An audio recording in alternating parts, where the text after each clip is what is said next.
Oke, assalamualaikum warahmatullahi wabarakatuh. Selamat pagi sahabat Borneo Force Nature. Pada kesempatan kali ini, di video sebelumnya kita sudah membahas tentang BHD, bantuan hidup dasar atau yang disebut dengan BLS, yaitu Basic Life Support. Kemarin sudah kita belajar tentang teorinya, bagaimana cara-cara kita melakukan bantuan hidup dasar kalau misalkan kita ketemu korban yang tidak napas, maka kita harus melakukan yang dikenal dengan CPR, Cardiopulmonary Resuscitation, yaitu kita harus melakukan CPR. Tetapi dalam kondisi COVID-19 ini kita tidak bisa melakukan CPR itu langsung memberikan ventilasi atau nafas bantuan mouth to mouth. Ada yang disebut dengan CPR hands only, yaitu kita melakukan CPR hanya pijatan saja. Jadi kita hanya melakukan pijatan terhadap korban seperti itu. Oke, untuk selanjutnya kita akan langsung praktekkan bagaimana caranya kita melakukan CPR hands only. Oke, terima kasih. Selamat menyaksikan, semoga bermanfaat. Tetap jaga kesehatan, jangan lupa untuk bahagia. Amoli. Oke, sahabat Borneo Force Nature, pada kesempatan kali ini saya akan memperagakan bagaimana cara melakukan CPR hands only. Oke, untuk yang pertama yaitu kita harus mengetahui danger, yaitu bahaya yang ada di lokasi korban. Untuk apa? Yaitu gunanya agar penolong itu aman, korban aman, dan lingkungan yang akan kita jalani atau kita untuk menolong korban itu aman.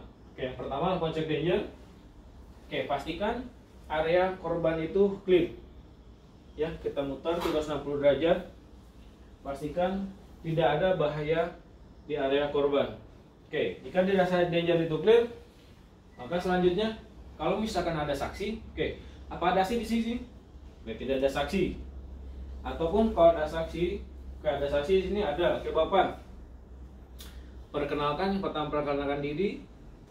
Misalkan Bapak perkenalkan, nama saya Yunus, saya dari tim emergency, saya punya kemampuan untuk melakukan pertolongan terhadap korban. Apakah saya diizinkan untuk melakukan pertolongan? Kalau misalnya saksi diperbolehkan atau diizinkan, oke, silakan. Maka segera bantu atau tolong korban. Oke, jika tidak ada, maka kita cukup untuk mengamankan korban. Oke, Bapak.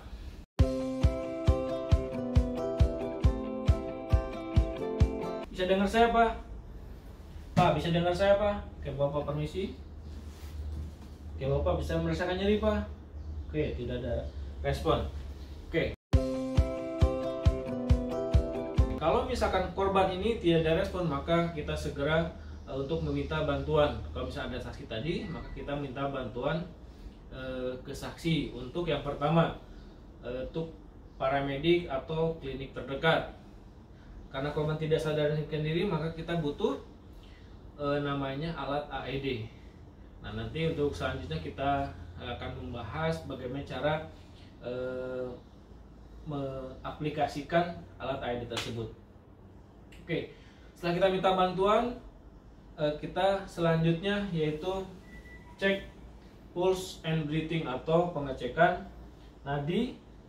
Kita coba 2 jari ke sini, nadi. Kita cek nadinya dan napasnya. Kita hitung dalam 10 detik. 1, 2, 3, 4, 5, 6, 7, 8, 9, 10. Jika tidak ada nadi, tidak ada napas, maka kita segera lakukan CPR hands only. Oke. Kenapa kita harus melakukan CPR hands only? Karena dalam situasi COVID-19 ini ditakutkan, yaitu kita bisa atau korban misalkan batuk, kita tertular dari COVID-19 dalam kondisi seperti ini, atau korban memiliki penyakit yang menular.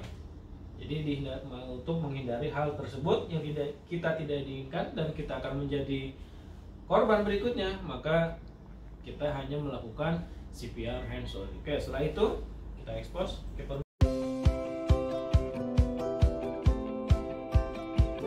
permisi Pak.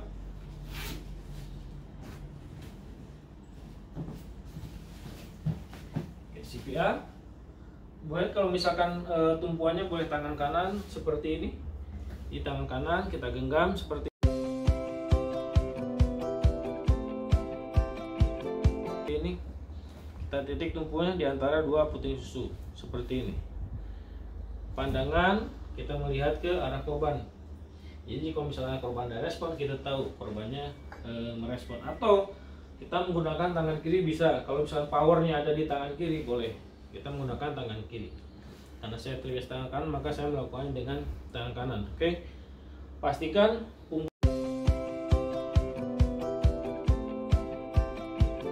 punggung kita rata. Oke, kita gunakan power dengan punggung ya, bukan dengan gini, nanti kompresinya salah. Oke, lakukan tes CPR 30 kompresi dan 2 ventilasi. Kalau misalkan ventilasi itu kalau kita menggunakan alat bantu pernapasan. Oke, itu karena CPR hands only, maka kita hanya melakukan CPR saja. Oke, CPR ya, 1. Jadi CPR kita tekan sampai dia kembali recoil, sampai naik lagi.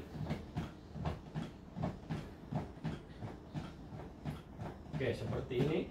Kita lihat fokus ke korban. Apakah korban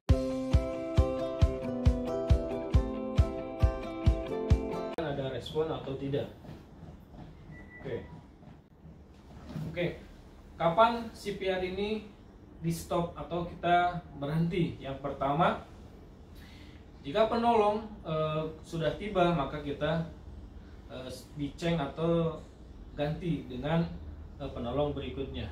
Yang kedua, yaitu penolongnya sendiri, kelelahan.